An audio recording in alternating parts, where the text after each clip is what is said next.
तो नमस्कार दोस्तों, स्वागत है आपका हमारे YouTube चैनल पर। तो आज हम लोग बात करने वाले हैं प्रॉपर्टी टैक्स रिटर्न के बारे में। तो जैसा कि ये कॉमन सर्विस सेंटर यानी CSC ID में सबसे टॉप पर ये सर्विस हमको दिखाई देता है। आपने इसे देखने के बाद जरूर सोचा होगा कि प्रॉपर्टी टैक्स रिटर्न है क्या, ये कहाँ यूज होता है और इस सर्विसेज को हम पब्लिक को देकर कैसे थोड़ी बहुत अर्निंग कर सकते हैं। तो अर्निंग होगी या नहीं, ये चीज को जानने से पहले आपको ये पूरी जानकारी ध्यान से सुननी पड़ेगी। तो प्रॉपर्टी टैक्स रिटर्न यानी इसका मतलब होता है कि जमीन जायदाद के बदले सरकार को कर देना पड़ता है, चाहे घर हो, दुकान हो, बिल्डिंग हो या खाली प्लॉट हो। अगर वो टाउन एरिया में आता है तो लोकल अथॉरिटी यानी नगर निगम या पंचायत इस पर टैक्स लगाती है। इस टैक्स से रोड बनती है, स्ट्रीट लाइट्स लगती है या जलाई जाती है, सफाई होती है और बाकी पब्लिक सर्विसेज में खर्च किया जाता है। तो जैसा कि अभी तक सिर्फ टैक्स भरने की बात आई थी कि टैक्स हर जगह लगती है, तो भाई टैक्स देने से किसी को क्या फायदा हो सकता है। तो प्रॉपर्टी टैक्स रिटर्न क्या है, इसके बारे में हम लोग सबसे पहले बात करते हैं। अब प्रॉपर्टी टैक्स तो भरना ही पड़ता है, लेकिन प्रॉपर्टी टैक्स रिटर्न का मतलब ये है कि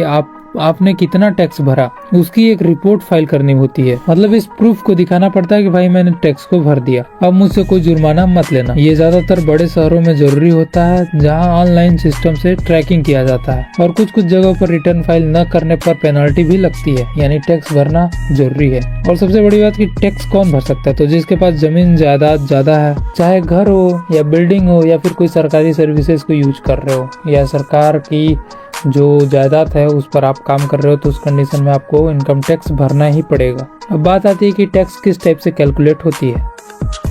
फर्स्ट, कैपिटल वैल्यू सिस्टम यानी CVS, मतलब तुम्हारी प्रॉपर्टी की मार्केटिंग वैल्यू के हिसाब से टैक्स लगेगा, जैसे महंगे एरिया में ज्यादा और सस्ते में कम। और सेकेंड ऑप्शन होता है रेंटल वैल्यू सिस्टम यानी RVS, अगर वो प्रॉपर्टी किराए पर होती है तो जितना किराया मिलता है उसके हिसाब से टैक्स भरना पड़ता है। और थर्ड होती है यूनिक एरिया वैल्यू सिस्टम यानी UAS। ये अमेरिका वाला US नहीं है, इसमें जमीन के एरिया के हिसाब से टैक्स तय किया जाता है, मतलब कि हर स्क्वायर फीट पर ये टैक्स इसका रेट लगता है। बाकी टैक्स भरने का तरीका आजकल तो ऑनलाइन ही सबसे बढ़िया तरीका है। नगर निगम की वेबसाइट पर जाओ और अपनी प्रॉपर्टी ID डालो और UPI नेट बैंकिंग के या डेबिट कार्ड के थ्रू आप ऑनलाइन टैक्स भर सकते हो। और यदि ऑफलाइन भरने का मन हो तो सीधा नगर निगम के दफ्तर में जाओ और फिर किसी ऑथराइज्ड बैंक में कैश जमा कर सकते हो।